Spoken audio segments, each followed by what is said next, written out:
Shughuli za uchimbaji na ujenzi wa mahandaki hayo zimekuwa zikifanyika kwa nyakati za usiku, ambapo zimewashangaza wakazi wengi wa mtaa huo, hali ambayo imesababisha hofu na wasiwasi mkubwa kuhusu usalama wao. Tulikuja hapa na OCD, ndipo sasa tukaingia mle ndani. Tulibaini kuna uchimbaji uliofanywa chini. Kuna vitu vimeandaliwa kama vile sasa ni sehemu ya mapango mle. Tuseme kama handaki ambavyo vina vyumba zisizopungua kama 6. Sasa hicho sasa kilitupa sasa wasiwasi, kuna nini? Anaandaa nini humu?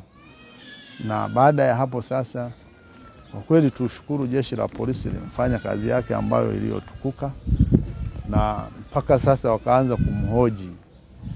Nafikiri katika utaratibu husika ambao uliopo hapa mpaka sasa hatujagundua ni nini ambacho anachokiplani katika huku chini.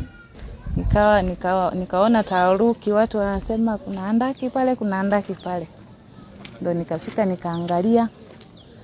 Nimeangalia kiukweli huu ujenzi unahatarisha hata maisha ya majirani. Ili handaki ikitokea kwamba limeshuka halafu na hili shimo, haya mazingira, tuna watoto wanaweza wakadumbukia mle, au kupitia mahandaki haya tukakaribisha watu ambao sio.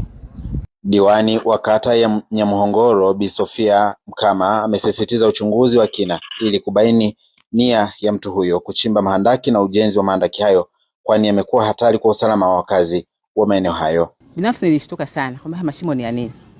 Nikampigia mtendaji.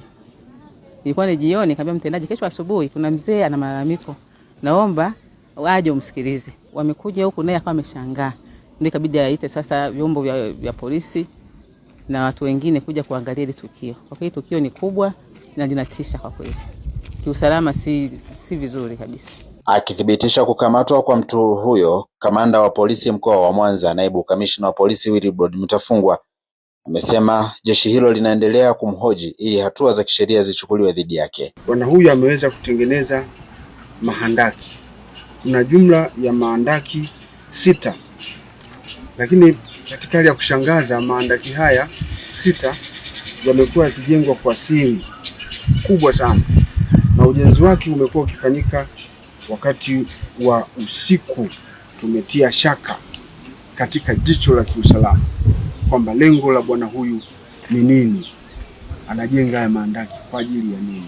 Tumeweza kumkamata yeye Evans Ndeka Bisesago akiwa na hawa ni vibarua ambao alikuwa akisaidizana nao katika shughuli za ujenzi hapa.